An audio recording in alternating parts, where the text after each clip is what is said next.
Hello, my friends. It should come as no surprise that I believe we can approach this question. In fact, I bet there's not a single person who couldn't answer this question, even if they didn't believe they could. And those who couldn't say it would express it, such as babies, trees, animals, and even structures artificially produced. What is existence? And I also bet we would get a tremendous amount of answers, some ranging from being able to think or express, some about love, God, survival, maybe about illusion, chaos, randomness, others about any space, universal values, natures, and each answer would be justifiable, at least in and of each person. They at least reserve that right. But I admit, trying to represent existence is no easy task. In fact, you may say that it's just like representing everything.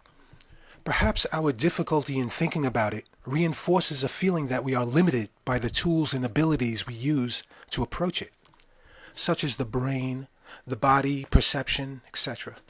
And I understand this issue very well. So let us increase accuracy and effectiveness. If I ask you to define the value of a city, a regular city that most people live in, you could give me countless relationships that would make up its definition. You could represent government level, grassroots. You could define it by its people or its people's needs, by function or necessity.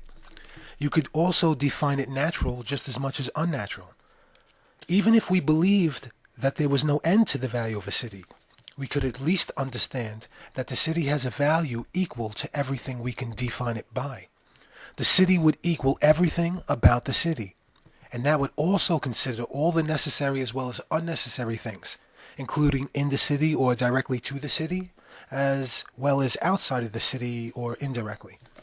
That which is about the city is a value of the city, which is confirmed by understanding that anything not about the city is then about something else.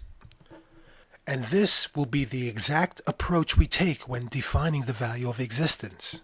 At the very least, we can understand that existence has a value equal to everything we can define it by. Now hold on.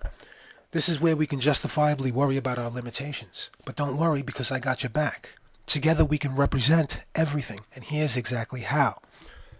The definition of considering and representing everything means that there is no such thing as anything else. Everything includes everything else, and I mean everything.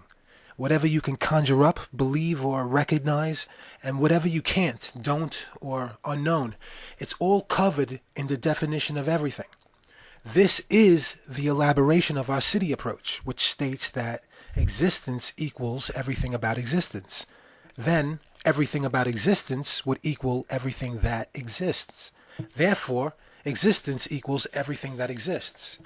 And just like our city approach, we could say that anything not about existence is then about something else. That something else, quote unquote, would have no value of existence. It would also have no relation. Hence we say it doesn't exist. Therefore, by the nature of existence, there can be no value that is not of existence. Regardless of what it is, if it exists, then it is something. And if it doesn't, then it is nothing. This can also be confirmed by our consideration and representation of everything, which states that there is no such thing as, quote unquote, anything else. So, what does this mean? Simply put, existence is everything that always is something, and nothing is everything that is always never anything. This representation of nothing should sound like a paradox because it is actually describing nothing. And this should immediately tell us that, in terms of existence, there is no such thing as nothing. And in terms of nothing, to talk about nothing would be the same as playing with words.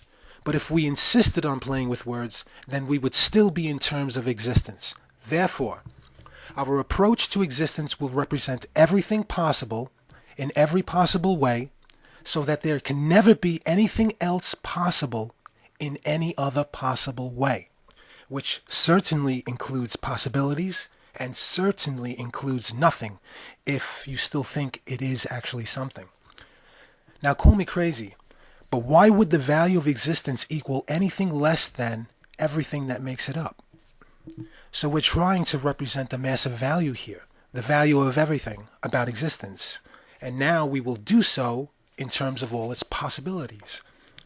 Then let us say, existence equals everything possible in every possible way, so that there is no such thing as anything that is not a value of existence, which means everything is a definition of existence.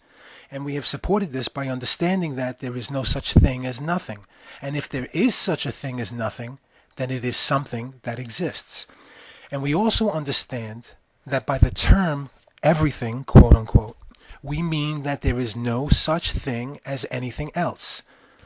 Other universes, other dimensions, infinities, an absolute, any kind of rule, law, nature, God, etc. are all values of everything. And everything is a possibility of existence, because there is no such thing as anything else. And any possible value you could give to define anything else will still be a value of everything. Like I said, we're dealing with fundamental representation in order to approach the massive identity of existence. And we're trying to stay as true to the value as possible. But rather than just looking for sum totals, we are going to represent all of its values in terms of relationships. And these relationships will describe the natures of existence.